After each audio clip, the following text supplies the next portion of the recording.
Jesús dijo que el diablo mata. El diablo mata. Muchos piensan que el diablo mata por medio de poseer a personas y un montón de cosas así.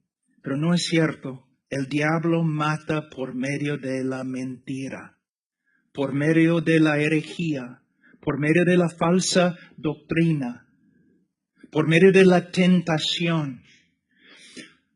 Para ser hombres de Dios y para proteger a las personas que el Señor nos ha dado, nosotros tenemos que aprender a reconocer cuál es falso, cuál es verdadero. Doctrina buena, doctrina falsa, la verdad, la mentira. Pero un hombre que no tome en serio el peligro que hay en el mundo, es un peligro también a su iglesia y su familia. ¿Y cómo podemos crecer en nuestra capacidad de no solamente discernir lo malo que hay en el mundo, sino también ver que es de verdad peligroso? Solo por medio de separarnos del mundo, separarnos del pecado, separarnos de las influencias que el diablo usa y renovar nuestras mentes en la palabra de Dios. Hay un principio que encontramos en las Escrituras, que si la raíz es santa, también las ramas santas. Si la raíz no es santa, entonces las ramas también no van a ser santas. Podemos decir eso con respecto a la iglesia. Si tenemos un pastor que está andando en el mundo, que está siendo poco a poco más conforme al mundo, él va a ser un peligro en la iglesia. Si tenemos un padre, y muchos de ustedes son padres, que camina en una relación amistosa con el mundo, eso también va a hacer daño a su esposa y a sus hijos. Nosotros tenemos que darnos cuenta que en el día de juicio no solamente soy responsable por mí mismo, sino también soy responsable por las personas que el Señor me ha dado. Más autoridad que tengo, más responsabilidad que tengo. Muchas veces los pastores quieren hablar de su autoridad espiritual, pero no se dan cuenta en el día de juicio van a tener que dar cuentas al Señor por la autoridad que tienen y cómo han usado su autoridad. También los hombres, ¿no? En sus familias. Mujer, debes someterte a mí porque yo soy la cabeza. Yo soy la autoridad. No creo que vas a estar hablando así en el día de juicio. Porque con mucha autoridad viene mucha responsabilidad. Si el pastor está andando en el mundo, la congregación también. Si el padre, el esposo está andando en el mundo, la familia también va a sufrir. Entonces, John Wesley una vez dijo que le gustaría tener hombres que solamente temían a Dios y al pecado. ¿Tienes miedo del pecado? ¿Tienes miedo del mundo? ¿Reconoces el poder del pecado? ¿Reconoces el poder de un programa en la televisión por el cual se enseña herejía? ¿Reconoces el poder de un dibujo animado que en vez de comunicar verdades bíblicas está enseñando cosas mundanas? Hermanos, no debemos ser legalistas. No debemos tener miedo de cada sombra, pero hermanos, debemos tener discernimiento. Bastante discernimiento. ¿Por qué? Si el diablo pasa por la puerta ahora y entra anunciando que él ha llegado y él es el diablo, todos nosotros vamos a reconocerlo y vamos a estar en contra de él, vamos a evitarlo. Pero él no entra así. Él no entra así. Él entra como una luz. Es lo mismo en la familia, es lo mismo en la iglesia. Para discernir la voz del mundo, nosotros no necesitamos estudiar el mundo. Pero para discernir la voz del mundo solamente necesitamos estudiar la verdad. Renovar nuestras mentes en la verdad y vamos a empezar a reconocer cuando la mentira entra. Cuando la mentira está influenciando nuestra familia o nuestra iglesia. Entonces, empieza acá, no os conforméis a este siglo, no solamente para tu propio bienestar, hombre, sino para el bienestar de tu familia, de tu esposa, de tus hijos. También, si eres pastor, para el bienestar de tu iglesia. Y no solamente los pastores, cualquier hombre en la iglesia va a tener una influencia. Y si tú eres un hombre mundano, tú vas a tener influencia no para el bienestar de la congregación, sino para su destrucción. Entonces dice, no os conforméis a este siglo. ¿Pero qué debemos hacer? Sino transformaos por medio de la renovación de vuestro entendimiento. En este texto no dice la renovación de nuestra mente por medio de la palabra de Dios. Pero si estudiamos toda la Biblia, reconocemos que la mejor manera de renovar nuestra mente es por medio de leer, estudiar, memorizar y meditar en la palabra de Dios. De nuevo, voy a volver a decir algo que he dicho varias veces ya. De una forma, la vida cristiana no es un misterio. Y caminar en el poder del Espíritu Santo no es un misterio. Y la vida cristiana exitosa no es un misterio. ¿Qué debemos hacer? Debemos renovar nuestra mente en la palabra de Dios. Debemos vivir una vida de oración.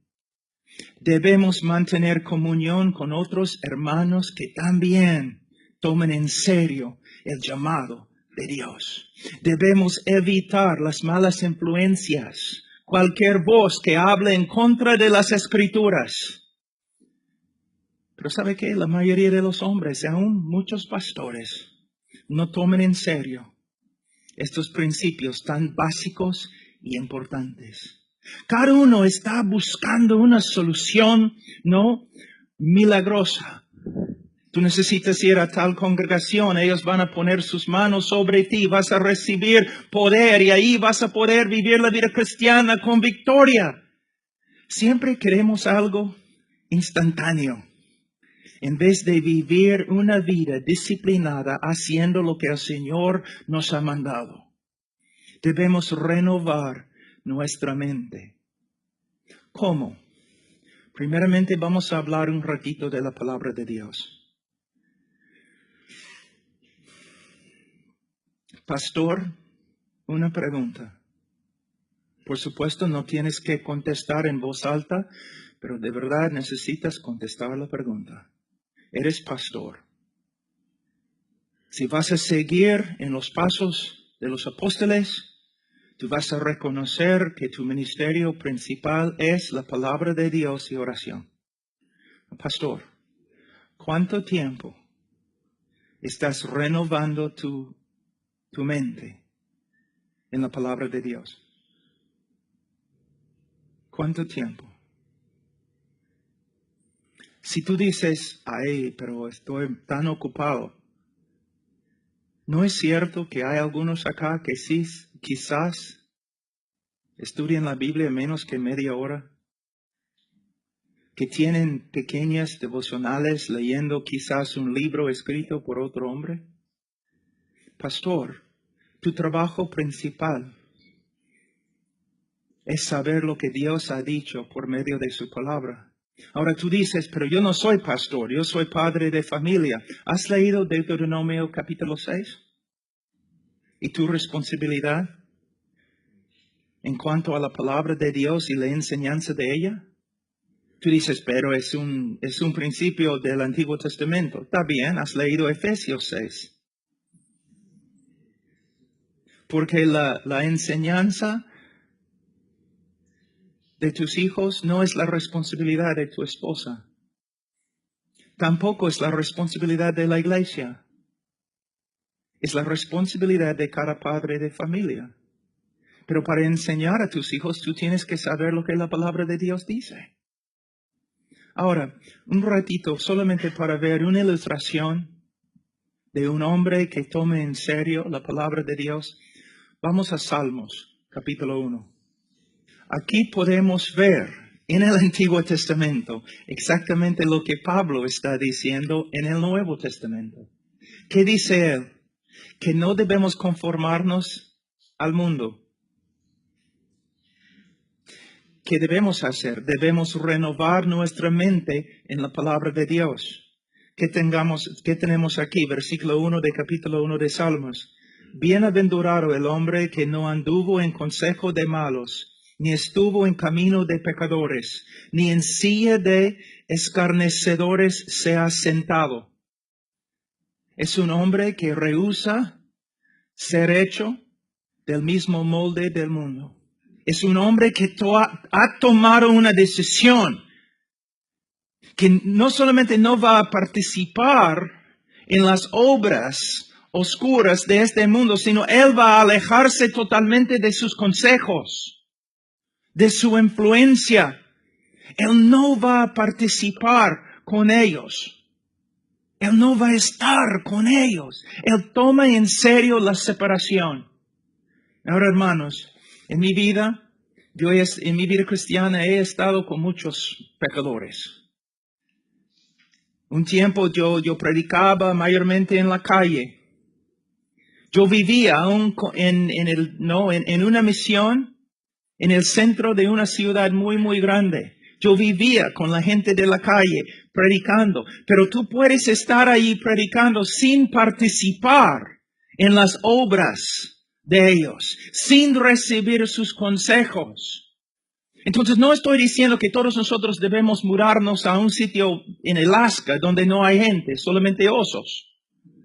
No estoy diciendo eso, pero lo que estoy diciendo es que tú tienes que tener la convicción que cualquier mentira me puede contaminar.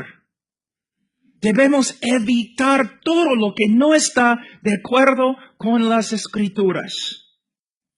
Y tenemos que guiar nuestras iglesias para que los hermanos hagan lo mismo. Y tenemos que guiar a nuestras esposas y hijos para que también tomen en serio el pecado y lo eviten.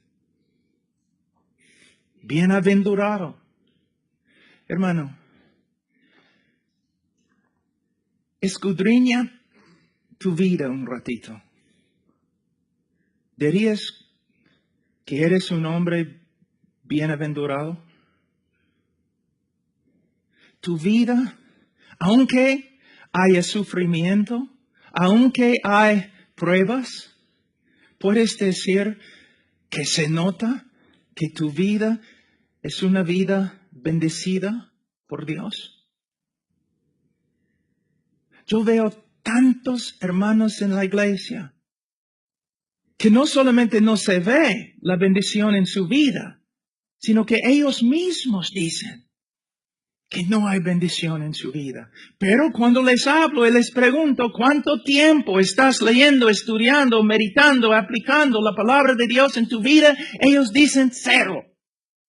Muchos pastores dicen, caramba, en mi iglesia no hay bendición. Personas no están convirtiéndose. Personas no están creciendo. Pastores, aunque lo neguemos, tenemos que reconocer, la iglesia va como los líderes van. La iglesia anda conforme a cómo los líderes andan. El hecho que tú prediques cada domingo no demuestra a nadie que eres un hombre de la palabra. También tu vida. Y no solamente en la iglesia, sino también en la familia. Personas pueden ver a través de ti que renovar la mente en la palabra de Dios trae bendición. Eres un ejemplo de la bendición que la palabra de Dios trae a los que renuevan su mente en ella. Y no estoy hablando como muchos falsos profetas en la televisión. Cuando yo hablo de bendición y prosperidad, ni estoy pensando en un Mercedes-Benz. Estoy pensando en algo mucho más alto. La presencia de Dios, conformidad a Cristo y la paz que el Espíritu Santo da a una persona que anda con el Señor. Hermanos, todo empieza con la palabra de Dios. Ahora, dice, bienaventurado el varón que no anduvo en consejo de malos, ni estuvo en camino de pecadores, ni en silla de escarnecedores sea sentado. No tiene nada que ver con las ideas del mundo. Versículo 3, o versículo 2, sino que en la ley de Jehová está su delicia, y en su ley medita de día y de noche. Medita.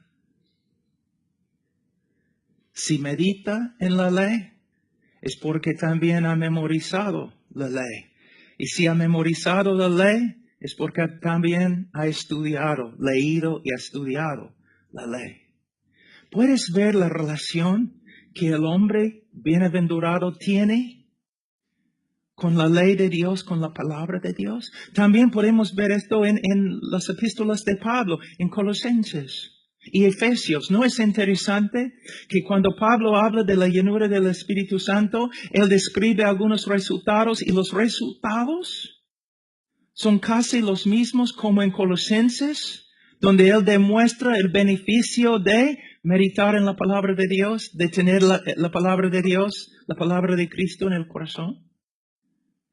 No me hables. Mira, yo hablo bastante de la llenura del Espíritu Santo.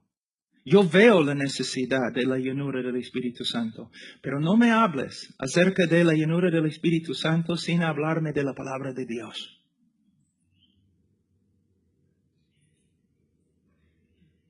Porque muchas personas que hablan en el día de hoy dicen que tienen la llenura del Espíritu Santo, no, ellos tienen un fuego falso. Muchos. Porque su llenura no tiene nada que ver con la palabra que el Espíritu inspiró. Y si menosprecias la palabra, menosprecias al Espíritu Santo que escribió la palabra.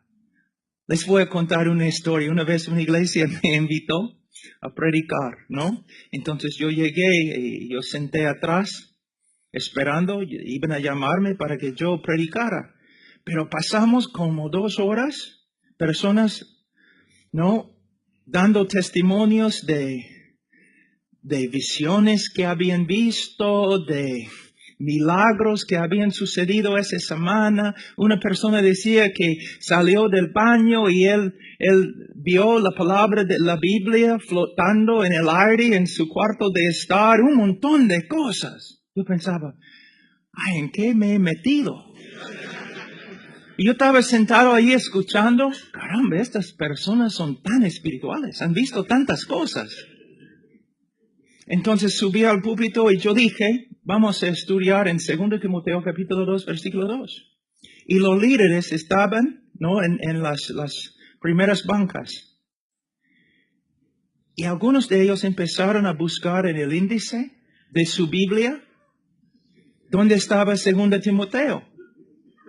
Entonces yo mirando así, yo dije, Entonces yo dije a la congregación, hermanos, soy más o menos bautista, pero voy a profetizar. Cerré mis ojos y empecé a profetizar. Yo les dije, en los últimos 2 horas, ustedes han hablado de visiones, de ángeles, de Biblias flotando, y de verdad, ustedes no han visto nada. Son como niños viendo caras en las nubes, pero no han visto nada de Dios. ¿Por qué? Porque mira cómo ustedes menosprecian la palabra de Dios. Ni sus líderes pueden encontrar 2 Timoteo. Si ustedes no van a apreciar la revelación que el Señor ya te ha dado, ¿por qué te va a dar más revelación? Todos en el día de hoy están buscando visiones y un montón de cosas supuestamente milagrosas simplemente porque son hombres carnales que no saben cómo decir no a la carne y sí al Espíritu Santo y estudiar la Biblia y estudiar la palabra de Dios. No quiero ser ofensivo, pero quiero hablar la verdad. Y por medio de estas revelaciones, personas no están andando en santidad, están andando en carnalidad. Para ser hombres santos, para ser hombres bienaventurados, ¿qué necesitamos hacer? Lo que la Biblia dice. ¿Y qué dice? Sino que, versículo 2, sino que en la ley de Jehová está su delicia, y en su ley medita de día y de noche. De día y de noche, en hebreo, significa de día y de noche. ¿Qué significa cuando hay luz y cuando no hay luz? ¿Qué significa en el día y en la noche? Solamente para que sepan, para que no se confundan. ¿Qué significa siempre? Siempre. Siempre. Ahora, algo muy importante y de verdad he venido acá, es como 5 días, he aprendido bastante de los alumnos, porque anoche yo estuve hablando con hermano Rubén y él estaba enseñándome algunas cosas que el Señor le había enseñado y algo muy, muy hermoso, que aquí en versículo 2 y en toda la escritura, dice, sino que en la ley de Jehová está su delicia. Debemos pensar un ratito. Cuando David dice la ley de Jehová, ¿no? Hay varias leyes como, ¿no? No debes matar. ¿Cómo puede una ley así ser una delicia? ¿No? O hay ciertos animales que no debes comer. David estaba allí pensando, ay caramba, qué maravilla. Hay algunos animales que no debo comer. Y no debo matar. ¡Wow! Entonces, ¿cómo puede uno deleitarse en toda la ley de Dios? No es necesario, aunque cada ley demuestra la sabiduría de Dios, y una persona que obedece la ley será una persona sabia. Pero se puede deleitar en la ley de Dios, porque la ley revela quién es Dios, la naturaleza de Dios. Por ejemplo, Dios dice, no matarás. ¿Cómo puedo alegrarme, gozarme en este mandamiento? Demuestra que Dios es justo. Un Dios totalmente confiable. Un Dios que nunca me va a traicionar. Entonces, cada ley, cada cosa que encontramos en las Escrituras es una revelación de quién es Dios. Ustedes recuerden lo que Jesús dijo a los fariseos. Ustedes siempre están escudriñando las Escrituras, pensando que simplemente en las Escrituras, en los principios y las leyes y todos, ustedes van a tener vida. Pero estas leyes, estas Escrituras testifican de mí. El propósito de todo lo que se encuentra en la Biblia es para llevarnos a Dios y revelarnos a Dios. Es el propósito. Ahora, el Evangelio de la prosperidad. que se predica tanto en los Estados Unidos en el día de hoy, y también ahora ha sido exportado a todo el mundo, contaminando a todo el mundo. Yo odio el evangelio de la prosperidad. Y esos predicadores que predican la prosperidad, estoy en contra de ellos totalmente. Porque mira, ellos y sus seguidores no están escudriñando las Escrituras para ver la gloria de Dios en la cara de Cristo. Están escudriñando las Escrituras para encontrar principios para mejorar sus vidas. Y están demostrando que en su corazón no desean a Dios. Desean las cosas de este mundo. Hablan más de carros y casas y sanidad.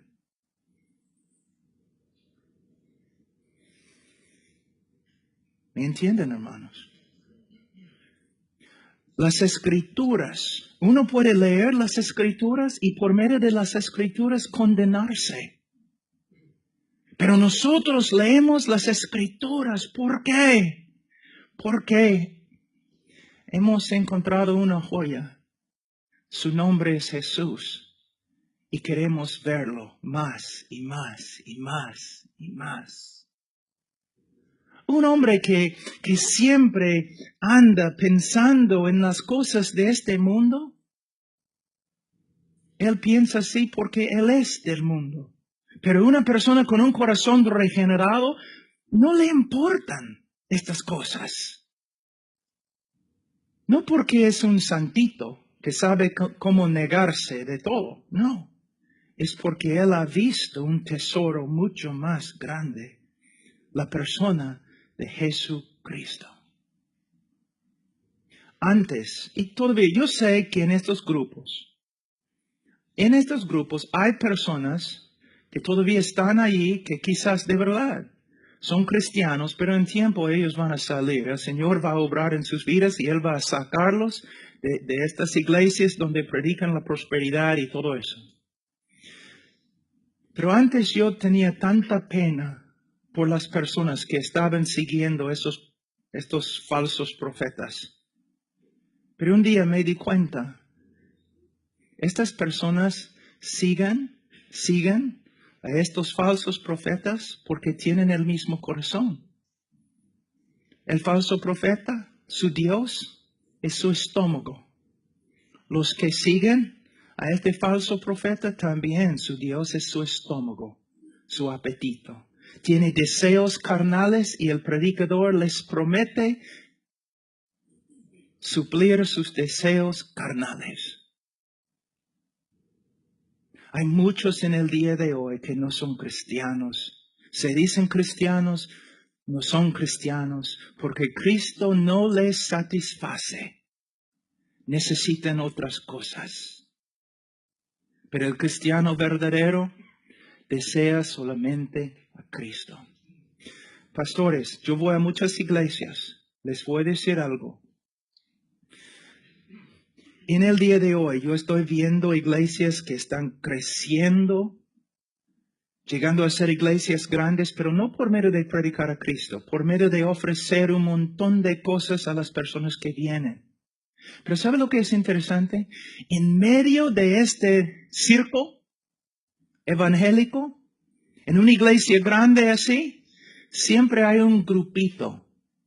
De verdad, casi siempre hay un grupito de hermanos verdaderos que están ahí muy tristes, totalmente descuidados. Y los demás en la iglesia dicen que son no como bichos raros, son como hombres extremos, porque solamente quieren orar, escuchar la palabra, hablar de Jesús y servirle. Y ellos no quieren todas estas cosas nuevas que los pastores están trayendo para hacer crecer la iglesia. Y en tiempo ellos están allí en un rincón de la iglesia y el pastor está con los demás haciendo cosas carnales para ganar gente carnal. El pastor ha abandonado el rebaño para agradar y hacer amistades con los carnales. La iglesia, este grupito pequeño que solo quiere Jesús, sufre y está muriendo de hambre porque el pastor está preocupado por su visión y su iglesia grande. ¿Me entienden, hermanos? Yo les voy a dar un ejemplo. Vamos a decir que mi esposa está yendo a, ¿ustedes tienen Walmart acá?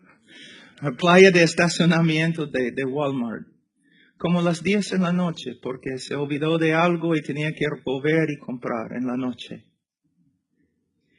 Y 3 hombres atacan a mi esposa. 3 hombres atacan a mi esposa. Y tú estás caminando por acá.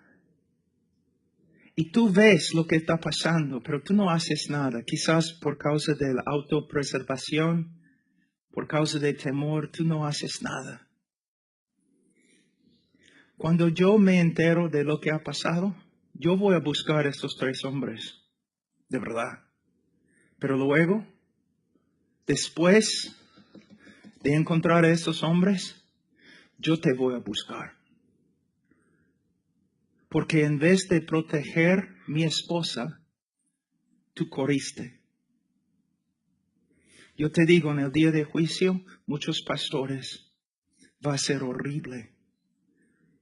Porque en vez de defender la esposa de Cristo, ellos corrían. En vez de dar su tiempo pastoreando un rebaño de personas que solamente querían a Jesús, ellos estaban por acá dando alimentos carnales a hombres carnales para hacer crecer su iglesia.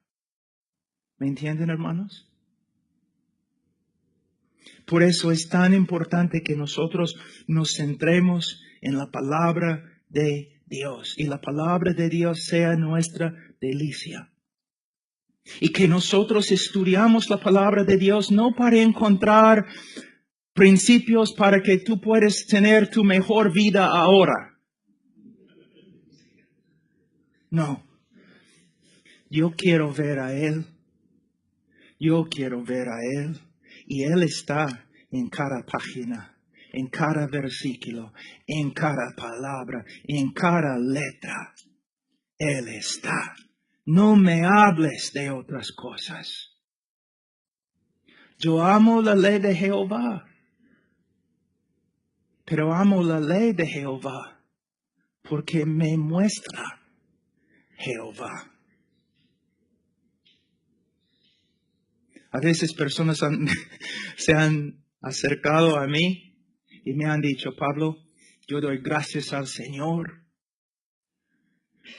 que te he conocido y tu ministerio. Le doy gracias al Señor que he conocido tu ministerio. Porque a través de ti conocí a John MacArthur.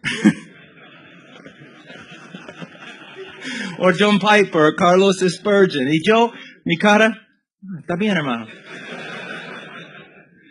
Mira, la palabra de Dios tiene un propósito. Mostrarnos a Dios. Y Él es el tesoro más grande. Vamos un ratito a ver un poco más en Salmos. Será como árbol plantado junto a corrientes de aguas. Y Él será así si está en el púlpito o si está en el hospital. Él será así si está rodeado por hermanos que le aman. Y Él será así si está en una cárcel rodeado por sus enemigos. No depende de las circunstancias. Porque hay algo más fuerte en Él que las circunstancias. La palabra de Dios. y la obra del Espíritu Santo, obrando con la palabra para fortalecer su vida y para asegurar que sea un hombre bienaventurado. Y dice, será como árbol plantado junto a corrientes de aguas que da su fruto en su tiempo, y su hoja no cae, y todo lo que hace prosperará. Hay algo muy bonito acá para los maestros de la prosperidad, porque ellos usan este texto bastante, ¿no es cierto? Tengo una pregunta. ¿Los árboles fructíferos comen su propio fruto? No. Ahí es el problema con el movimiento de prosperidad. Ellos quieren llevar fruto para comer su propio fruto. Árboles no son así. Tú ves un árbol ahí en el campo comiendo su fruto, tú debes correr. Un hombre fructífero es una bendición a todos los que están alrededor de él. Podemos ver eso. Mira, Abraham, un hombre fructífero, sí. ¿Sabe qué? De una forma Lot, el Señor bendecía a Lot por causa de quién? Abraham. Hay predicadores a través de la historia de la iglesia que han sido una bendición para todos. Murieron en pobreza. Pablo, sin cabeza, murió. Pero hasta el día de hoy, un árbol fructífero. Nosotros debemos ser hombres fructíferos. Y aquí es algo muy importante, no solamente con respecto a la prosperidad, sino también con respecto a lo espiritual, el fruto espiritual. Y hermanos, ya he hablado de eso, voy a hablar de nuevo. Hermanos, si llevamos fruto, es no solamente para nuestro bienestar. Un hombre fructífero, su esposa va a ser bendecida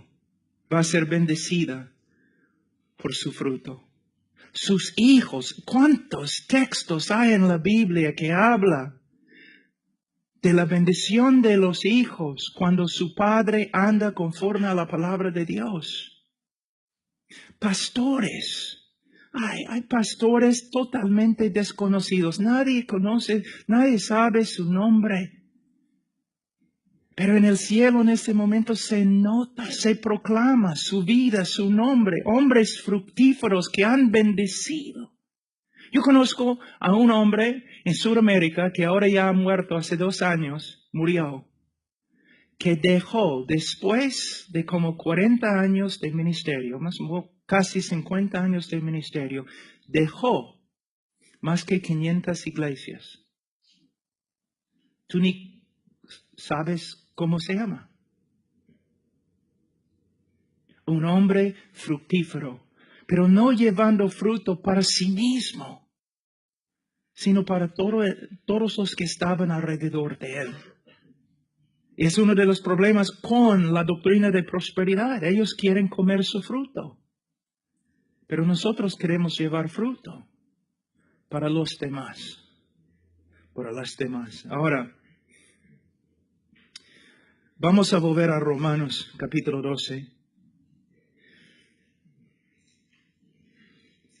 No os conforméis a este siglo, sino transformaos por medio de la renovación de vuestro entendimiento. La palabra transformar es muy importante. De esta palabra en griego nosotros derivamos la palabra metamorfosis. Mira, en versículo 2, no os conforméis a este siglo. El mundo está tratando de formar nuestras vidas. Es algo mecánico. Poniendo algo sobre nosotros para que nos conformemos al molde. Es algo mecánico. La vida cristiana no es algo mecánico. Porque el cristiano es un organismo. El cristiano y el cristianismo es algo que vive, que vive.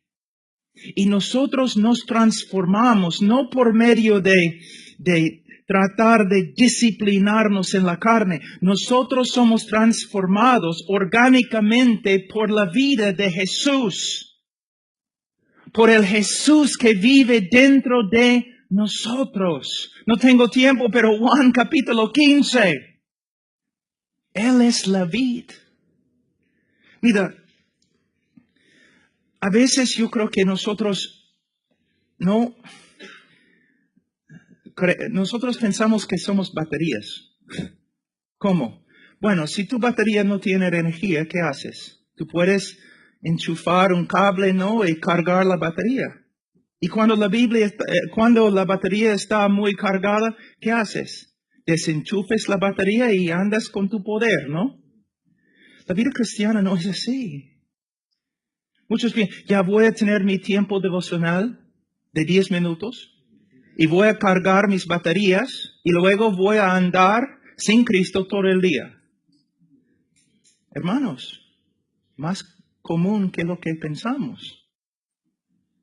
Mira, una vid y un pámpano.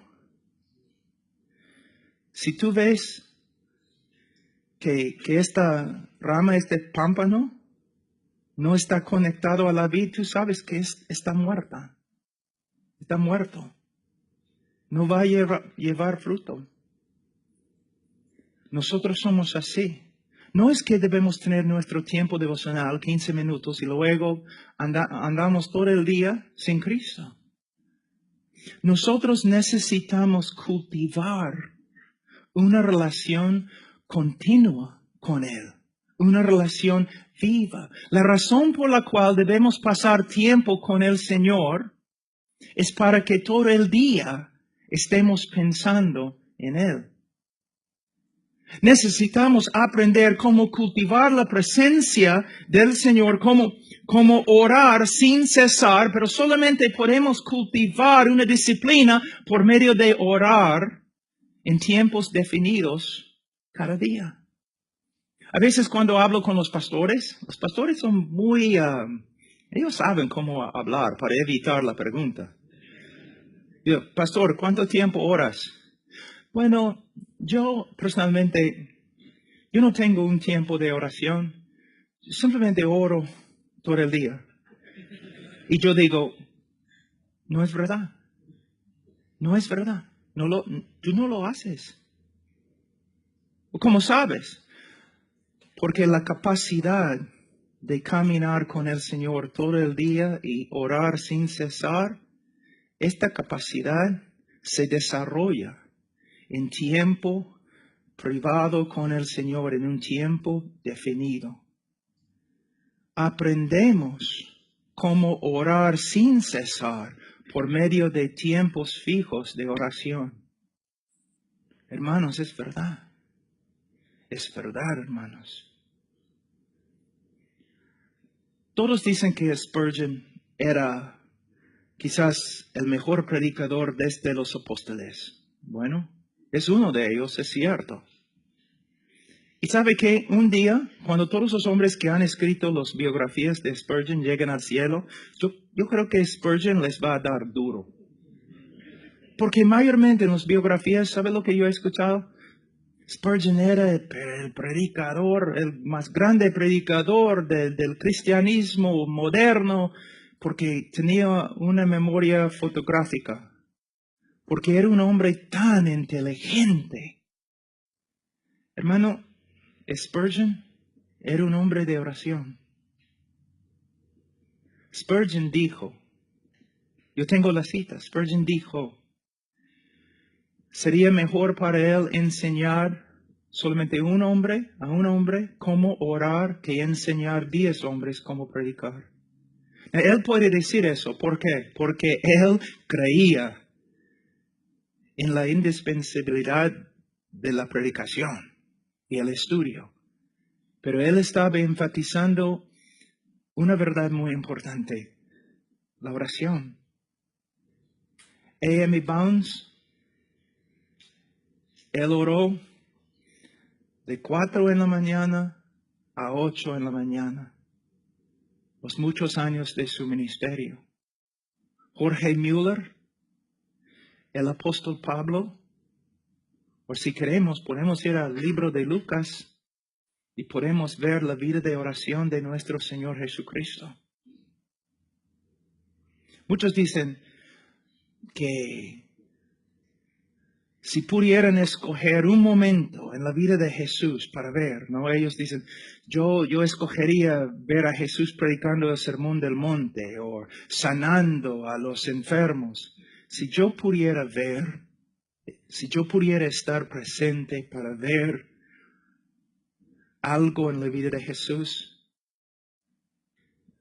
me gustaría estar con Él cuando estaba orando. Wow. ¿Sabe qué? ¿No es interesante que ningún discípulo llegó a Jesús preguntando, enséñame a predicar? Ninguno dijo, enséñame a echar fuera demonios. Ninguno dijo, enséñame cómo caminar sobre el agua. Ninguno dijo, enséñame cómo resucitar a los muertos. Pero los discípulos se acercaron a él y le pidieron, enséñanos a orar. Pastor, tengo una pregunta.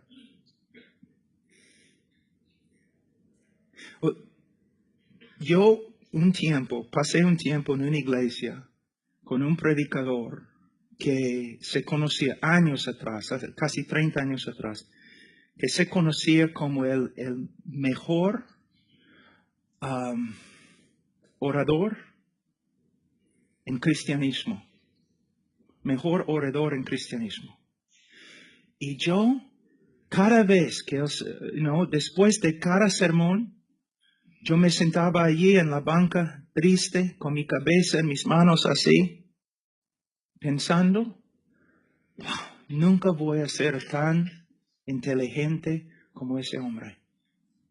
Nunca voy a ser tan elocuente como ese hombre. Nunca voy a poder leer tantos libros como este hombre.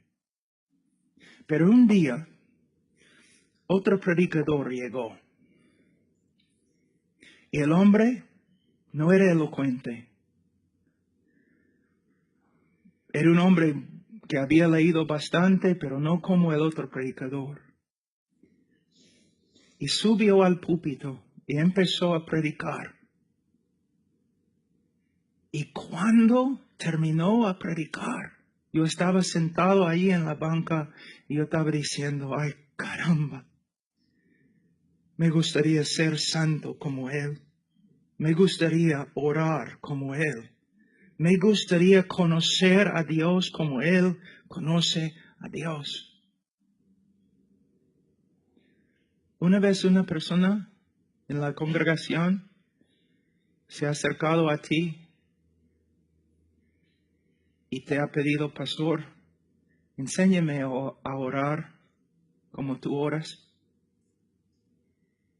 O enséñame, pastor, a amar a mi esposa como tú amas a tu esposa. Enséñame, pastor, cómo andar en tanta paciencia como tú andas. ¿Ves?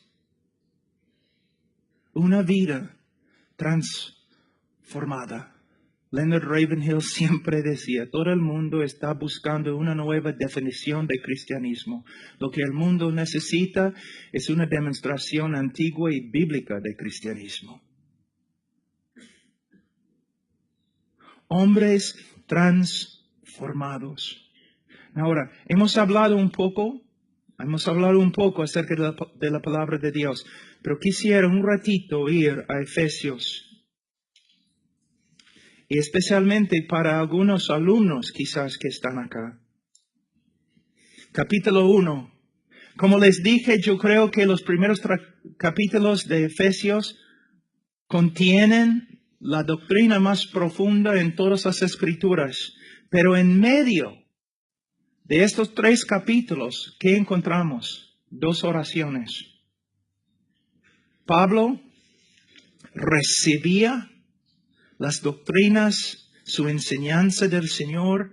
Pablo vivía las doctrinas y Pablo comunicaba las doctrinas.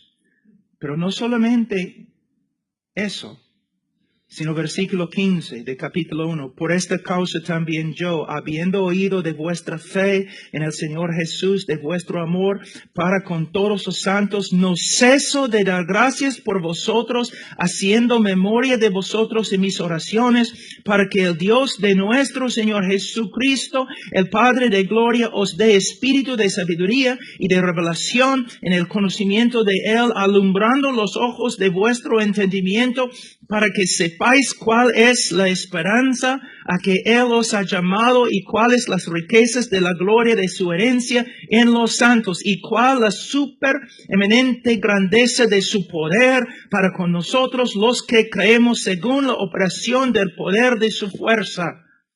Entonces, ¿qué podemos ver? Pablo no solamente enseñaba correctamente, Pablo oraba por los que estaban recibiendo sus enseñanzas, sabiendo que sin la obra del Espíritu Santo, nadie va a entender como debe entender. Hay muchos jóvenes que ellos aprenden cómo hacer la hermenéutica y lo hacen mejor que yo. Pero ellos piensan, bueno, tengo el contexto histórico, tengo el contexto gramático, he visto todo en el griego, el hebreo, he visto la relación entre las frases y las preposiciones, tengo todo precisamente interpretado y voy y enseño y salgo y he hecho mi trabajo. No, no has hecho tu trabajo. Un sermón es más que la gramática correcta. Un sermón es la manifestación del poder del Espíritu Santo mientras el predicador está enseñando las verdades de la palabra de Dios. Y un sermón preciso, perfecto, hermenéutica excelente, sin la oración. Pablo, ¿cómo puedes decir tal cosa? Bueno, mira Pablo. Enseñaba, oraba. Enseñaba, oraba. Enseñaba, oraba. La palabra de Dios es la espada. ¿De quién? El Espíritu. Entonces, es la obra del Espíritu Santo a través de la palabra infalible de Dios, revelando a Cristo a la congregación. Podemos ver de nuevo una obra trinitaria.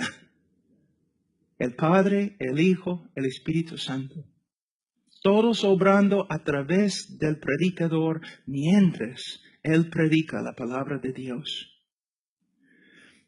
Pastores,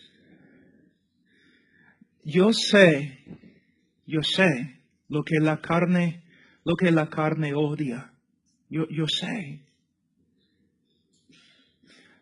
De hecho, tú puedes, ¿no?, organizar tu día y tu vida basado en lo que tu carne odia. La carne odia el estudio de la palabra. Y la carne odia la oración. Pero ¿qué dijeron los apóstoles? No podemos dejar el ministerio de la palabra de Dios. No podemos dejar el ministerio de la palabra de Dios y de oración. Intercesión. Y un hombre que tiene el don de predicar y sabe hacer la hermenéutica perfectamente, pero no ora, también está en peligro de llegar a ser un hombre muy orgulloso. Y en tiempo, un hombre muy inútil. Inútil.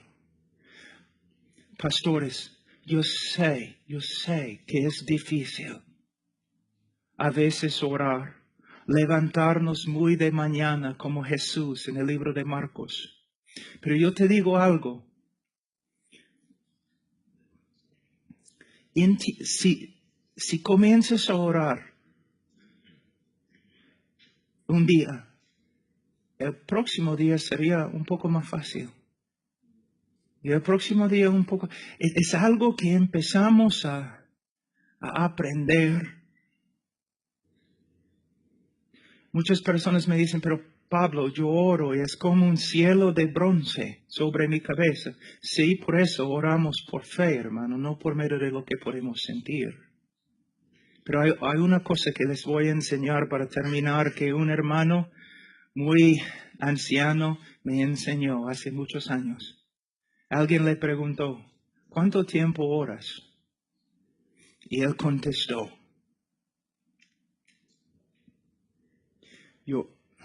Señor, ayúdame a traducir esto en español. Yo oro hasta que pueda orar. Y luego oro hasta que he orado. La oración es una lucha. A veces nos ponemos de rodillas y es difícil. Pero seguimos con tenacidad. Porque sabemos que es necesario entrar en su presencia. Es necesario entrar allí. Es necesario luchar, pelear, hasta que sepamos que de verdad estamos orando. Y que Él de verdad está escuchando. Hombres de oración. Y en la oración, y por medio de la oración, Dios puede llegar a ser tan real. Tan real. Mi vida cristiana se basa en el hecho que Dios ha dicho, Cristo ha dicho, yo estoy contigo, nunca te voy a dejar. Pero a la vez, un predicador, en su vida, la presencia de Dios puede llegar a ser tan real que él sabe que Dios está con él.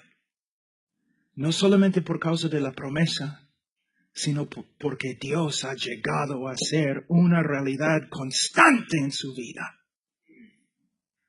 Este libro es la palabra de Dios y toda nuestra vida debe basarse en ella. Pero la vida cristiana es más que un libro.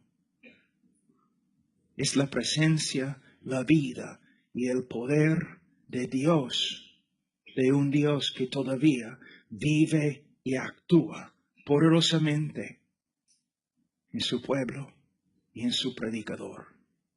Hermanos, tienen que cultivar su relación con Él. Y esta relación y todos tus pensamientos y tus actos tienen que basarse en este libro. Estas verdades escritas por el Espíritu Santo. Pero a la vez, ustedes tienen que pasar tiempo de rodillas ante Él hasta que su realidad llegue a ser la realidad más grande en tu vida.